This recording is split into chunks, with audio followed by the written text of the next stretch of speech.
الذين آمنوا صلوا عليه وسلموا تسليما اللهم صل على مولانا محمد وعلى سيدنا مولانا محبوب ہے کیا صلی علی نام محمد آنکھوں کسی دل کی ذیلا نام محمد اللهم صل على مولانا محمد وعلى سيدنا مولانا تعظیم سے لیتا ہے خدا نام محمد کیا نام صلی علی نام محمد اللهم صل على سيدنا مولانا محمد وعلى آله سيدنا مولانا مزملا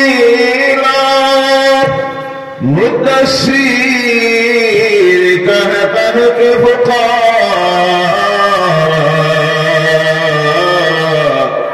کسی شان سے خالق نے رکھا ہے نام محمد اللهم سيدنا مولانا محمد وعلى سيدنا مولانا أقول سبحان الله والحمد لله ولا إله إلا الله سبحان الله والحمد لله ولا إله إلا الله حسبي ربي ما في قلبي غير الله نور محمد صلى الله لا إله إلا الله سبحان الله والحمد لله ولا إله إلا الله سبحان الله والحمد لله ولا إله إلا الله لا إله إلا الله محمد رسول الله صلى الله عليه وسلم কথা বলবেন কইতে ঠান্ডা লাগছে না না গরম লাগে কোনটা ঠান্ডা ঠান্ডা লাগতেছে তো এরপর কষ্ট করে সহ্য করে আমরা বসে আছি এই বসার বিনিময় একটা আছে না নাই আছে দুনিয়ায় আছে না নাই আছে পরকালে আছে না নাই আছে কবরে আছে না নাই আছে হাশরে আছে না নাই আছে মিজানে আছে সর্বত্র আছে এই বিশ্বাস থাকার কারণে এই সময় আমরা থাকার কথা ব্ল্যাঙ্কেটের নিচে অনেকের এসি রুমের মধ্যে হিটার ছেড়ে সব কিছুকে বিসর্জন দিয়ে বসে আছি একমাত্র আমাদের রব আল্লাহকে সন্তুষ্ট করার জন্য। বলে সুবহানাল্লাহ। আরে খুশি করার জন্য, আল্লাহকে খুশি করার জন্য, রাজি করার জন্য, আমাদের বিগত জীবনের গুনাহ থেকে নিজেকে মুক্ত করার জন্য। এছাড়া আর কোন নিয়ত আছে? জি না। তবে নিয়ত যেমনি আপনি করবেন, আপনার পিছনে একজন আছে যার নাম হলো শয়তান। যার নাম, আওয়াজ করে বলেন, যার নাম সেই শয়তান আপনাকে বারবার ওয়াসওয়াসা দেওয়ার চেষ্টা করবে, বারবার আপনার মনের মধ্যে প্রশ্ন তুলে দিবে যে বাঁচতেছে 10টা, আর থাকবে কত সময়? জি আছে না নাই? তারপর অনেক সময় আপনার মনের মধ্যে এই কথা তুলে দিবে যে রাত্রি 10টা হয়ে গেল, এখনো সিন্নি দেওয়া হইল না, আর বইয়া করতে কিতা বাড়ি যা। জি আছে না নাই? বিভিন্ন ভাবে ওয়াসওয়াসা আপনার অন্তরে দিবে, যে কথা আল্লাহ পাক তার কালাম কোরআনুল কারীমের মধ্যে বলেছেন, আল্লাযী ইউওয়াসওয়িসু ফী সুদূরিন নাস। পড়ুন আমার সঙ্গে, আল্লাযী ইউওয়াসওয়িসু ফী সুদূরিন নাস মিনাল জিন্নাতি ওয়ান নাস। আল্লাহু আকবার।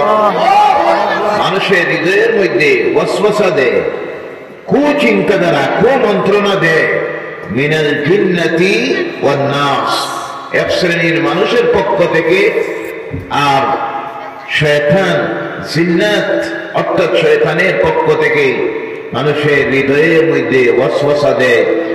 সেই ওয়াসওয়াসা বারবার আপনাকে দিবে, কারণ শয়তান দেখতেছে আপনি যতক্ষণ এখানে কষ্ট করে বসে আছেন, আপনার আমলনামা থেকে আল্লাহ গুনাহ মাফ করতেছে। বলেন সুবহানাল্লাহ।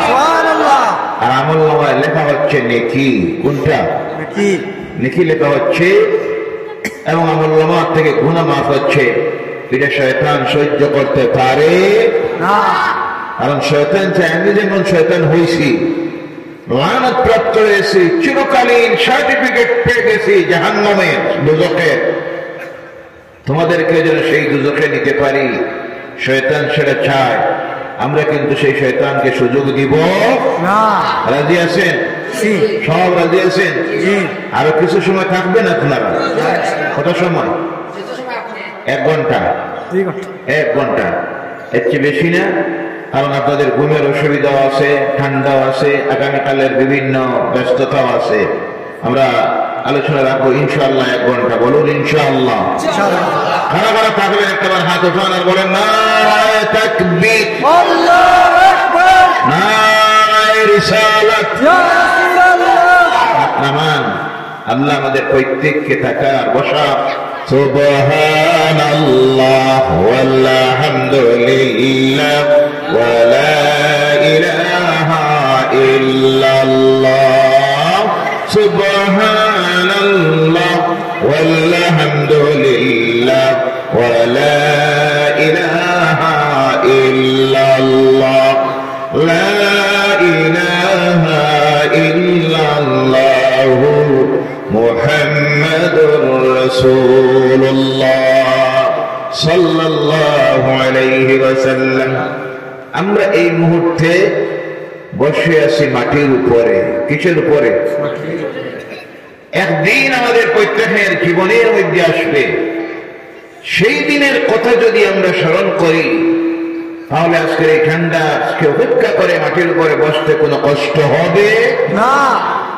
একটা দিন আপনার আমার প্রত্যেকের জীবনের মধ্যে আসবে, যেই দিন কোন দিন আসবে আমরা জানি না। সেই দিন আগামী কাল হতে পারে, আগামী পরশু হতে পারে, 1 বছর পর হতে পারে, 2 বছর পর হতে পারে, কিন্তু অনিবার্য সেই দিনটা আমাদের প্রত্যেকের জীবনের মধ্যে আসবে, যেই দিন সম্পর্কে আল্লাহ আমাদেরকে বারবার সতর্ক করে দিয়েছেন, কুল্লু নাফসিন যায়িকাতুল মাউত প্রত্যেক প্রাণী জগৎ মাত্র এই মৃত্যুর স্বাদ গ্রহণ করতে হবে।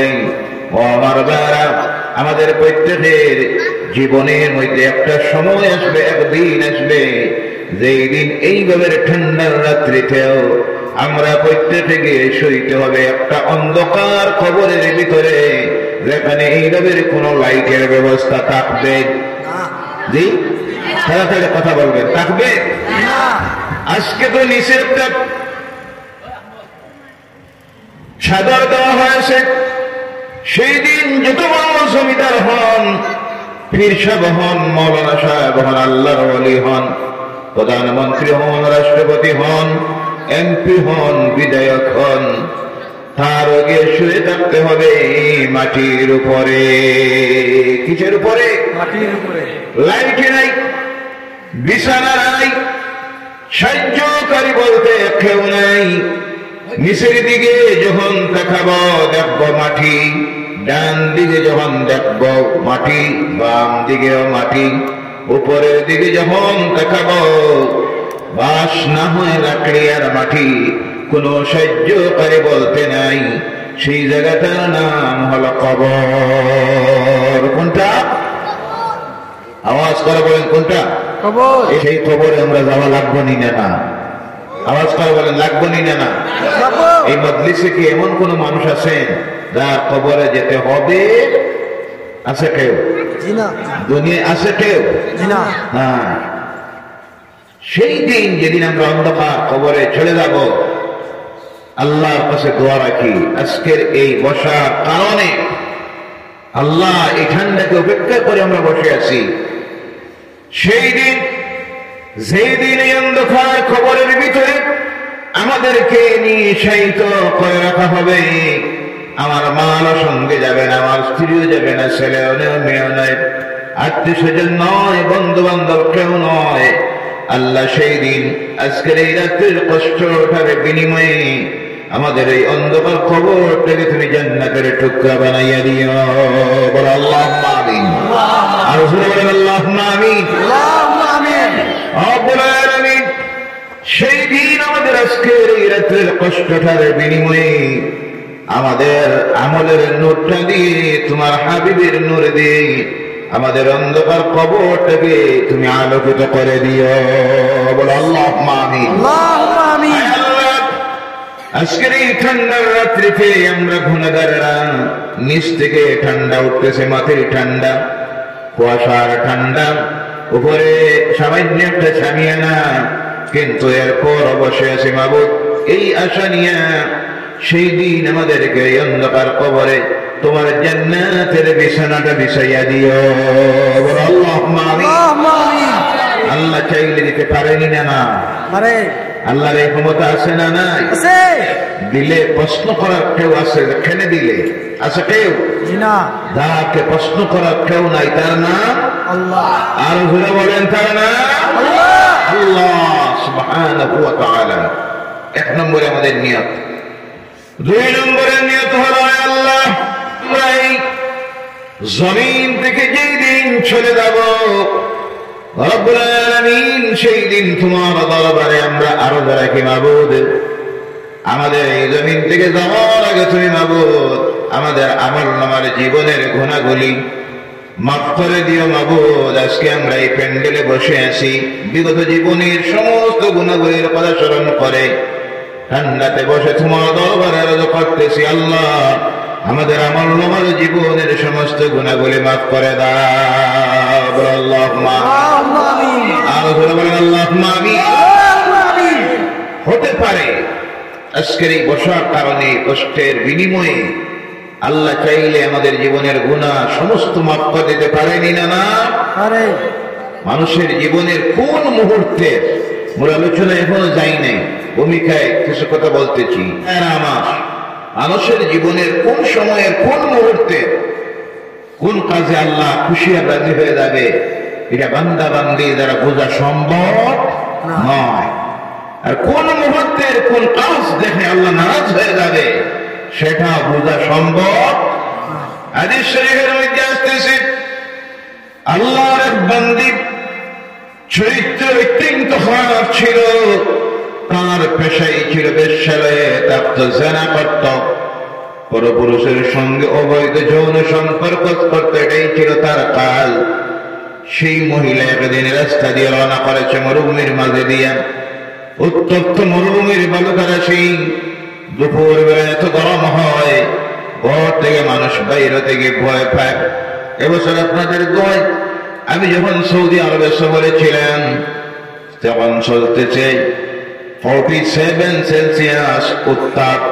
এমন অবস্থা হতো, ঘর থেকে বিল্ডিং থেকে সিট থেকে বাইরে হওয়া মাত্র বোঝা যাইত শরীরের মাংস ধরে ধরে বসে পড়ে যাবে, এই অবস্থা হয়।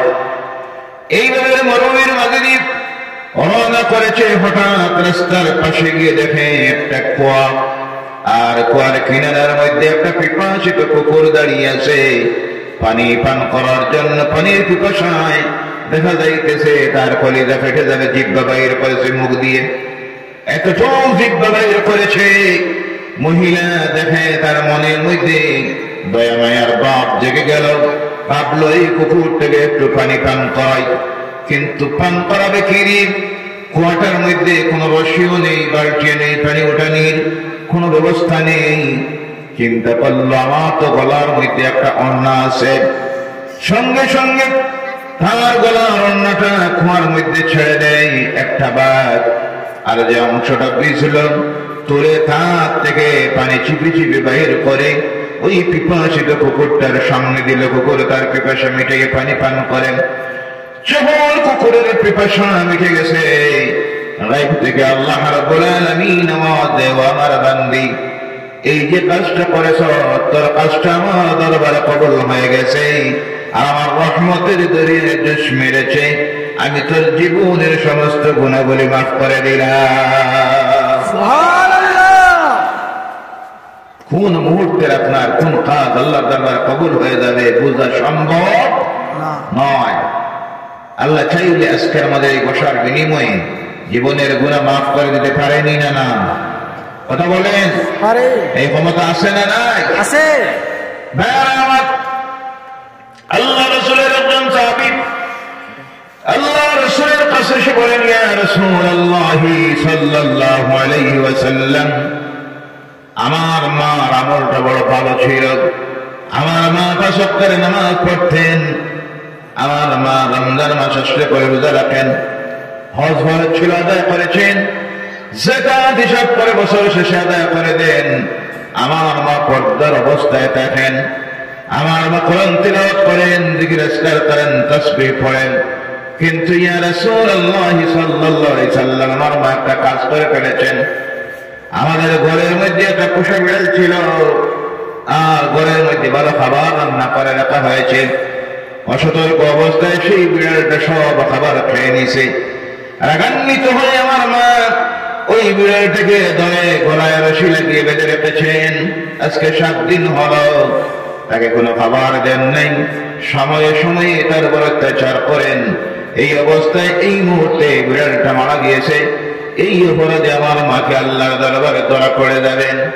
আল্লাহ রাসূল সাল্লাল্লাহু আলাইহি সাল্লাম বলেন, আমার সাহাবী শুনে রেখো, তোমার এই মায়ের জন্য দোজখ অনিবার্য হয়ে গেছে। নাউযু বিল্লাহি মিন যালিক। অর্থাৎ মানুষের জীবনে কোন মুহূর্তে কোন কাজে আল্লাহ নারাজ হয়ে যাবে এটা বোঝা সম্ভব। সারা জিন্দেগির ইবাদত বরবাদ হয়ে যেতে পারে সামান্য একটা ভুলের কারণে। কোন মুহূর্তে আল্লাহ আপনার ইমানের পরীক্ষা নিয়ে আপনি বুঝতেই পারবেন না। কিতাবের মধ্যে আসতেছে, আল্লাহর কোন বান্দা ঘরের মধ্যে আসলো, আসার পরে দেখলো বোন এসেছে, বোনের স্বামী এসেছেন, বোনের বাড়ির আত্মীয় স্বজনেরা এসেছেন। দেখা মাত্র চেহারাটা কালা হয়ে গেল, মুখটা বিকৃত হয়ে গেল, চেহারায় বোঝা যায় রাগ উঠে গেছে। কেন এরা আসলো? সঙ্গে সঙ্গে আল্লাহ রাব্বুল আলামিন তার পরীক্ষা নেওয়া শুরু করে দিয়েছে। শ্বশুর বাড়ির লোক আসলো, আসার পরে খুব খুশি হইল, ভালোভাবে হাট বাজার করলো, খাওয়াইলো। আছে না নাই? এই চরিত্রের আছে না নাই? আছে। সঙ্গে সঙ্গে আল্লাহ রাব্বুল আলামিন তার পরীক্ষা নিয়েছে, বান্দারে এখন পর্যন্ত তুমি মুমিন হইতে পারো নাই। আর পরীক্ষা হয়ে গেছে, বোন দেখলে রাগ উঠে চেহারা কালা হয়, আর শ্বশুর বাড়ির লোক দেখলে খুশি হও, তুমি মুমিন নয়। বাজার থেকে রওনা করেছে ভদ্রলোক, বাড়িতে এসে ঢুকতেছে, ঢুকতে গিয়ে তার নিজের ছেলে দৌড় দিয়ে বাইর হয়েছে, সঙ্গে বাইর হয়েছে এতিম ভাতিজা। এতিম ভাতিজা, বাবা নাই, চাচার দায়িত্বে থাকে। এবার এই চাচা হাতের মধ্যে যা ছিল তার নিজের ছেলের হাতে দিয়ে দিল। ভাতিজা এতিম দাঁড়িয়ে আছে, আর মনে মনে ভাবে, আরে আজকে আমার আব্বা যদি জমিনে থাকতেন তাহলে আমার হাতে তো দিতেন। এই কথা ভেবে তার মনের মধ্যে দুঃখ এসে গেছে। সঙ্গে সঙ্গে আল্লাহ রাব্বুল আলামিন তোমার পরীক্ষা নিয়ে নিছে, তখন পর্যন্ত তুমি মুমিন হইতে পারো নাই। তোর মহব্বত এই সময় বেশি করার প্রয়োজন নিজের ছেলের চাইতে ভাতিজাকে। কাকে? কথা বুঝে যাস? আরে ভাতিজাকে। অর্থাৎ আমার উদ্দেশ্য হলো আল্লাহ যে কোনো সময় আপনার আমার ইমানের পরীক্ষা নিয়ে নিবে, আমরা বোঝা সম্ভব নয়। এর জন্য সর্ব অবস্থায় আপনাকে লক্ষ্য রাখতে হবে, আমি যে কাজটা করতেছি এই কাজটা ভালো না খারাপ। এই চিন্তা যদি আপনার ভিতরে না আসে, আপনি দুনিয়া যা মনে লয় তা করতে পারবেন, কোনো অসুবিধা হবে। এই জন্য প্রত্যেকটা কাজ করতে আপনাকে চিন্তা করে করতে হবে, আমার এই কাজে আল্লাহ খুশি হচ্ছে না নারাজ হচ্ছেন। আল্লাহ পাক এই চিন্তা করার তৌফিক যেন দেয়। সকলে বলেন আল্লাহুম্মা আমিন। আর জোরে বলেন আল্লাহুম্মা আমিন। ভাইয়ারা আমার, আল্লাহর কালাম কোরআনুল কারীম থেকে একটা আয়াতে কারীমা আপনাদের সামনে তেলাওয়াত করেছি। কোরআনুল কারীমের সূরা আল বাকারা প্রথম সূরা থেকে তেলাওয়াত করেছি। কোরআনের সবচেয়ে নম্বর যে সূরা, সেই সূরার নাম হলো সূরা আল বাকারা। কোরআনের সূরার সংখ্যা হলো 114টা। কতটা? 114টা। এক নম্বর সূরা হলো সূরা আল ফাতিহা, যেটা দিয়ে কোরআনের ভূমিকা দেওয়া হয়েছে, যেটা আমরা মুসলমান যারা প্রতিদিন রোজ 5 বার আল্লাহর সামনে দাঁড়াইয়া পড়ি। রোজ কয়বার? জি কয়বার? তিরিপুরায় আছে 5 বার পড়া। জি আওয়াজ করে বলেন আছে? অনেক জায়গা আছে এখন 5 বার নাই, সপ্তাহে 1 বার। জি তিরিপুরায় এখনো 5 বার আছে। আলহামদুলিল্লাহ, বলেন আলহামদুলিল্লাহ। আলহামদুলিল্লাহ। আমরা মুমিন যারা, মুসলমান যারা, তারা রোজ 5 বার তার আল্লাহর সামনে দাঁড়াইয়া এই সূরা পড়তে হয়। রোজ কয়বার? আওয়াজ করে বলেন কয়বার? আমরা রোজ পড়ব কয়বার? 5 বার। আল্লাহ যেন পড়ার তৌফিক দেয়। সকলে বলেন আল্লাহুম্মা আমিন। আল্লাহুম্মা আমিন। 2 নম্বরের সূরা হলো সূরা আল বাকারা। ওই সূরার একটা আয়াত আপনাদের সামনে তিলাওয়াত করেছি। আমার আল্লাহ রাব্বুল আলামিন বলছেন, পড়ুন আমার সঙ্গে, যাদের জানা আছে, ইজা আসাবাতুহুম মুসিবাতুন ক্বালু ইন্না লিল্লাহি ওয়া ইন্না ইলাইহি রাজিউন। যখন তোমাদের উপরে কোনো বিপদ আসবে, মুসিবত আসবে, ইজা আসাবাতুহুম মুসিবা, যখন তোমাদের উপরে কোনো বিপদ আসবে, তখন তোমরা বলো, কি বলো? পড়ুন আমার সঙ্গে, ইন্না লিল্লাহি ওয়া ইন্না ইলাইহি রাজিউন। বলো আল্লাহু আকবার। আমরা ভাবি এটা শুধু কেউ মারা গেলে পড়তে হয়। আল্লাহ বলছেন না, যখন যে মুসিবত বিপদ তোমাদের উপর আসবে, সেই মুসিবতকে সহ্য করার জন্য, সেই মুসিবত থেকে বাঁচানোর জন্য, সেই মুসিবত আল্লাহ দূরীভূত করে দেওয়ার জন্য তোমরা এই বাক্যটা তিলাওয়াত করিও, ইন্না লিল্লাহি ওয়া ইন্না ইলাইহি রাজিউন।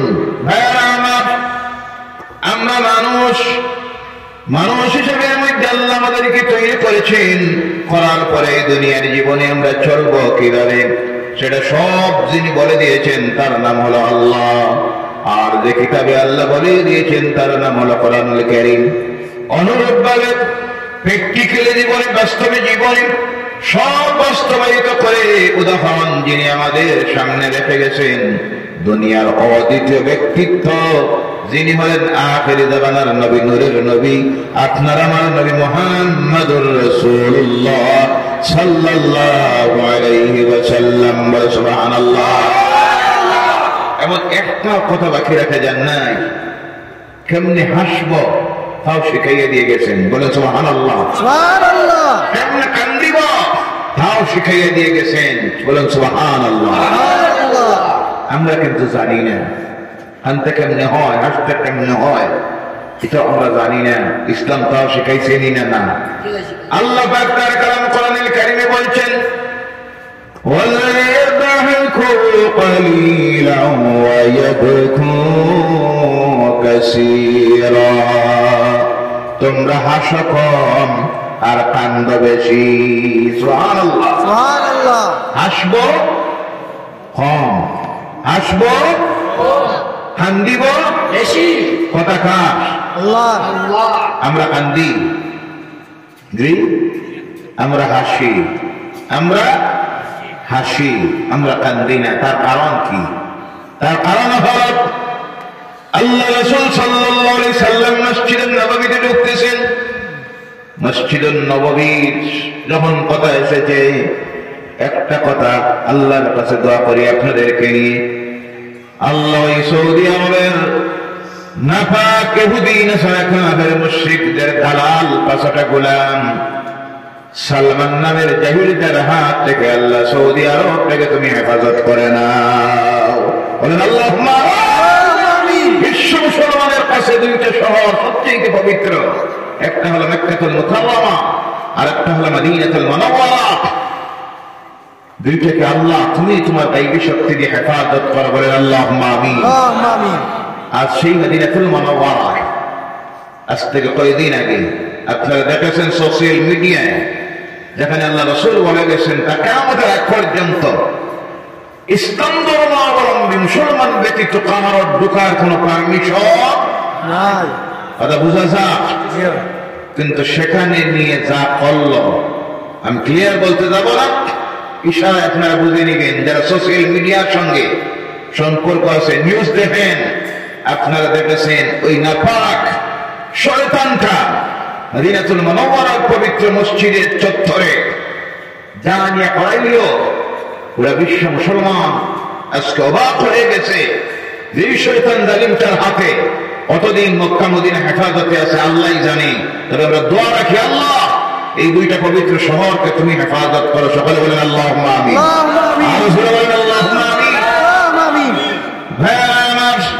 আল্লাহ রাসূল সেই মসজিদুন নববীর মধ্যে ঢুকতেছেন।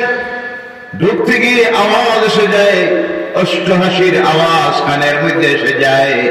আল্লাহ রাসূল দেখেন কয়েকজন সাহাবী বসে আছেন, ওরা হাসতেছেন, গল্প করতেছেন, হাসতেছেন। আল্লাহ রাসূল বলেন, ও আমার সাহাবীরা শোনো, যেই ব্যক্তির মৌতের ভয় অন্তরের মধ্যে আছে, যার হৃদয়ে কবরের ভয় আছে, যার ভিতরে হাসরের ভয় অন্তরের মধ্যে আছে, যার ভিতরে জাহান্নামের ভয় আছে, সেই ব্যক্তি কখনো আওয়াজ দিয়ে হাসতে পারে না। আমরা হাসি তার কারণ আমাদের অন্তর থেকে চলে গেছে মৌতের ভয়, কবরের ভয়, মুনকির নাকিরের সওয়ালের ভয়, হাসরের ময়দানের ভয়, দুজখের ভয় চলে যাওয়ার কারণে আজকে আমরা হাসি। আমার রাসূল হাসতেন, একবারে যে হাসবেন না থামত, হাসবেন, কান্দিবেন, কিন্তু হাসবেন কম, কান্দিবেন বেশি। আল্লাহ পাক বলছেন, وَلْيَضْحَكُوا قَلِيلًا وَيَبْكُوا كَثِيرًا। তোমরা হাসো কম, কান্দো বেশি। আমার নবী হাসতেন। শামাইলুত তিরমিজি নামে একটা কিতাব আছে, যে কিতাবে আল্লাহ রাসূল কেমনে খাওয়া দাওয়া করতেন, কেমনে বসতেন, কেমনে উঠতেন, আমার রাসূলের লেবাস ছিল কিভাবে, দাড়ি ছিল কেমনে, সব আলোচনা করা হয়েছে। কোন খাবারকে পছন্দ করতেন, কেমনে কথা বলতেন, কেমনে হাসতেন, সব বিস্তারিত আলোচনা করা হয়েছে। আমার নবীর গড়গড়ন কেমনে ছিল, হাত কেমনে ছিল, আঙ্গুল কেমন ছিল, কপাল কেমনে ছিল, নাক কেমন ছিল, কান কেমনে ছিল, সব সেই কিতাবে আলোচনা করা হয়েছে। সেই কিতাবের মধ্যে আসতেছে আল্লাহ রাসূল যখন হাসতেন কোনো আওয়াজ আসতো না, শুধু সামনের 4টা দাঁত মুবারক বাইর হতো, আর দেখতে গিয়ে বুঝে যাইত 4টা দাঁত থেকে নূরের জ্যোতি বাইর হচ্ছে। এই ছিল আমার রাসূলের আশা। আন্দিতেন কেমন? মা আয়েশা সিদ্দিকা রাদিয়াল্লাহু তাআলা আনহা বলছেন, গভীর রাত্রি যখন হতো, রাত্রিকে 3 ভাগ করে 2 ভাগ যেমনি চলে যাইত, জীবনে আল্লাহ রাসূল ঘুমান নাই। সুবহানাল্লাহ। আমরা যে সময় সবচেয়ে বেশি ঘুমাই, আমার নবী জীবনে সেই সময় ঘুমান নাই। আমরা সেই নবীর উম্মত হইতে চাই কি চাই না? চাই। নবীর মহব্বত অন্তরে আছে না নাই? আছে। স্লোগানে শুধু মহব্বত হয় না, কাজ দিয়ে মহব্বতের পরিচয় দিতে হয়। সেই নবীর আশিক যদি হতে হয়, রাত্রিকে 3 ভাগ করে 2 ভাগ চলে যাওয়ার পরে আর বিছানায় থাকতে পারবে? আমাদের উপরে নামাজ হলো 5 ওয়াক্ত ফরজ। কয়েক? 5 ওয়াক্ত। আরো জোরে বলেন কয়েক? 5 ওয়াক্ত। আমার নবী নামাজ পড়তেন 6 ওয়াক্ত। কয়েক? 6 ওয়াক্ত। আল্লাহ রাসূল জীবনে কোনদিন একটা দিন একটা রাত্রি তাহাজ্জুদের নামাজ আল্লাহ রাসূলের পড়া হয় নাই। সুবহানাল্লাহ। সুবহানাল্লাহ। আজ থেকে পড়ার চেষ্টা করবেন। নিম্ন পক্ষে 4 রাকাত, 8 রাকাত, 12 রাকাত, 2 রাকাত করে প্রথম রাকাতে সূরা ফাতিহা, যে কোনো একটা সূরা 2 রাকাত পড়ে সালাম ফিরাবেন, নিয়ত করবেন নফল হিসাবে। 4 রাকাত পর মুনাজাত করবেন, সম্ভব হয় 8 রাকাত পড়বেন, উঠতে 12 রাকাত। আল্লাহ রাসূল সাল্লাল্লাহু আলাইহি সাল্লাম বলেছেন, আল্লাহর কোন বান্দা বান্দি যখন এই নামাজ পড়ে, আল্লাহর দরবারে হাত তুলে, আল্লাহ পাক তার সেই দোয়া ফিরাইয়া দেয় না। সুবহানাল্লাহ।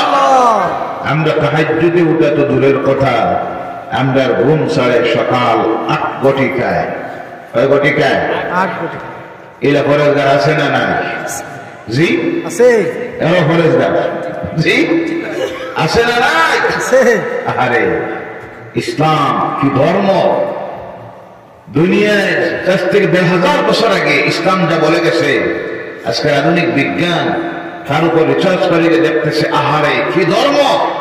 যা বলেছে সব পৃথিবীর মানুষের কল্যাণের জন্য। বলে সুবহানাল্লাহ। সুবহানাল্লাহ। ইসলামের শিক্ষা হল, যখন দিন শেষ, রাত্রি শেষ, দিন শুরু হবে, এই সময়ে যে বাতাসটা প্রবাহিত হয়, আধুনিক বিজ্ঞান বলছে এর মতো বিশুদ্ধ বাতাস আর জমিনে হতে পারে না।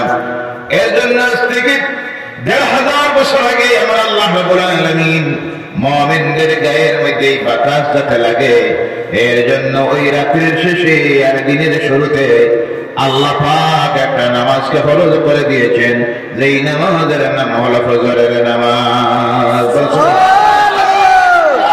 আমরা তো বুঝি না, আমরা মনে মনে ভাবি আল্লাহ সাইরক যদি হইতো ভালো হইতো, এই ঠান্ডা ফজর উঠা কি কষ্ট লাগে।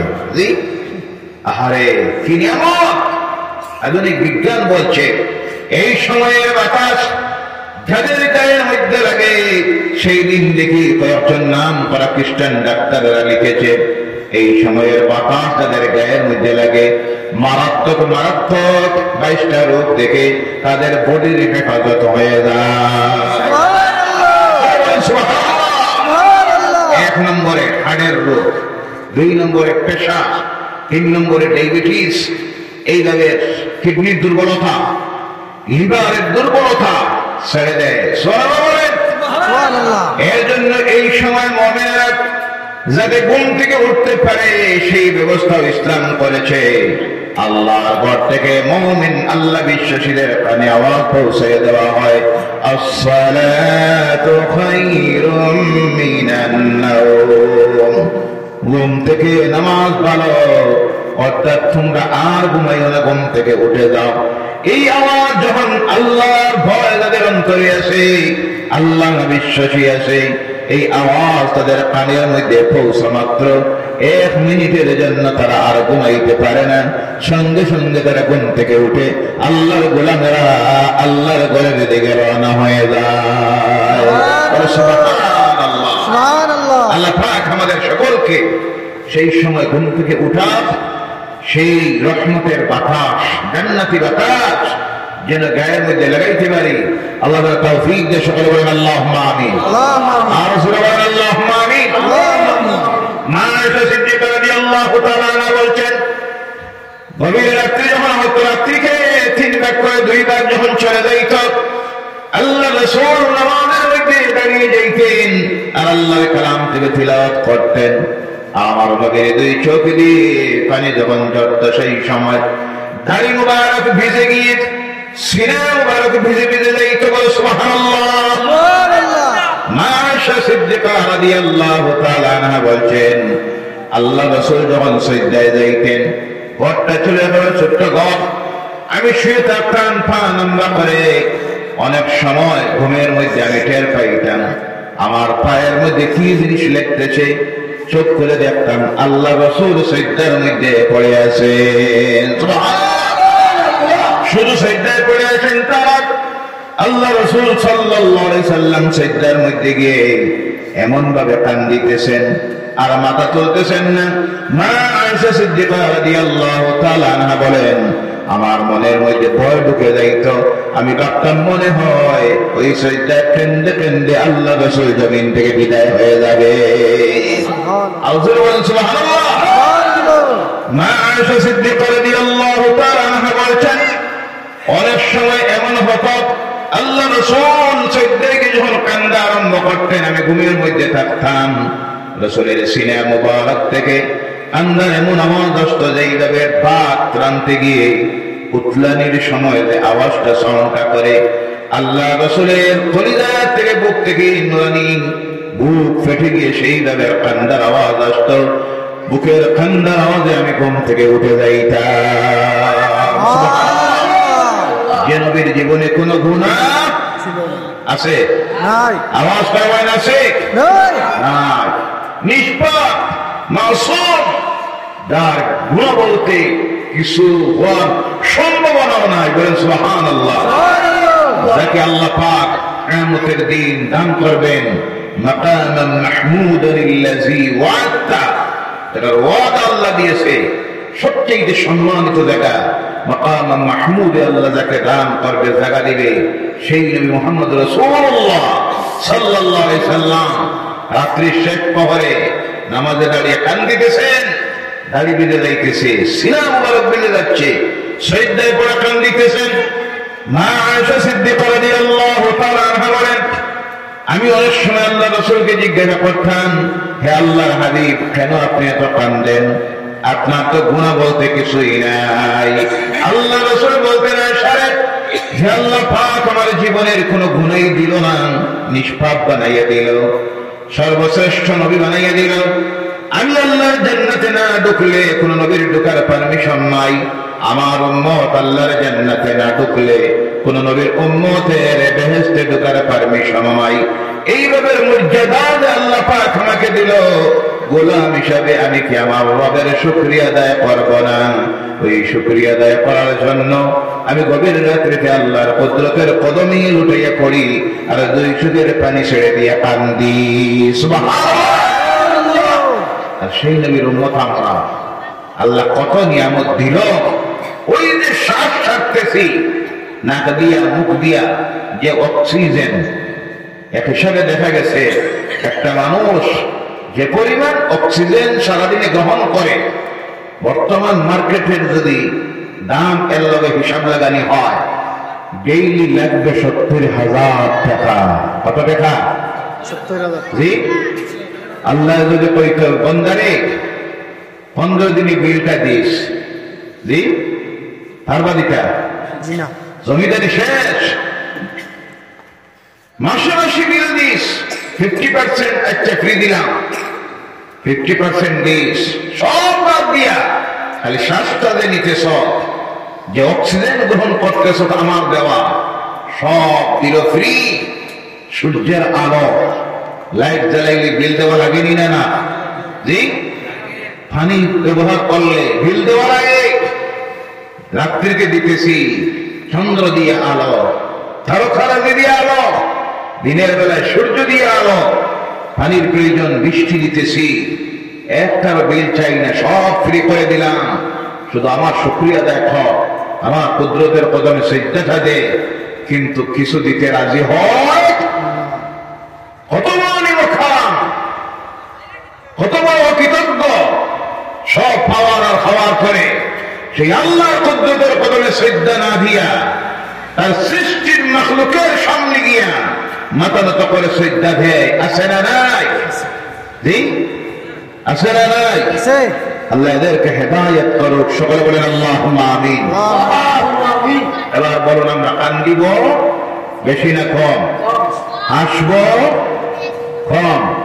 হাসবো কেমনে বোঝা গেছে তো কথা? কোনো আওয়াজ নাই। কান্দিব আমার, কিন্তু এই কান্দিতে গিয়ে কাউকে দোষারোপ করে নয়। অনেক সময় আমরা কান্দিতে গিয়ে দোষারোপ করি আল্লাহ আর কেটা ওরা দেখলে না, সব বিপদ দেখি আমার উপরে, আল্লাহ সব মুসিবত দেখি আমার উপরে, ছেলেটাও মরল আমার, বউটাও মরল আমার, বিজনেসে লস আমার। আল্লাহ তুমি বুঝি আর আমি ছাড়া কেউ দেখো না। এমন কতগুলি জবান দিয়ে বাইর করে সঙ্গে সঙ্গে আল্লাহর বান্দা কুফরি করে নিল, তার জন্য তওবা ওয়াজিব হয়ে যায়। কারণ হলো মুসিবত দেওয়ার মালিককে, দূর করার মালিককে। যত বড় মুসিবত আসুক, আল্লাহর হাবিব সাল্লাল্লাহু আলাইহি সাল্লাম বলেন, ঠান্ডার জন্য আল্লাহ কি সিস্টেম বানিয়ে দিয়েছে দেখেন। মানব বডির মধ্যে যে পানিটা ঢুকে খাওয়ার সময় বিভিন্ন ভাবে গোসল করলো, ঘুমের ঘোড়া দিয়ে যে পানিটা মানুষের বডির মধ্যে ঢুকে, সমস্ত পানি গিয়ে একত্রিত হয় কিডনির মধ্যে। আর ওই কিডনির থেকে যখন লোডটা বেশি হয়ে যায়, তখন তার বডির থেকে বাইর হয়ে যায় পেশাবের মাধ্যমে। কিসের মাধ্যমে? কিন্তু আল্লাহ পাক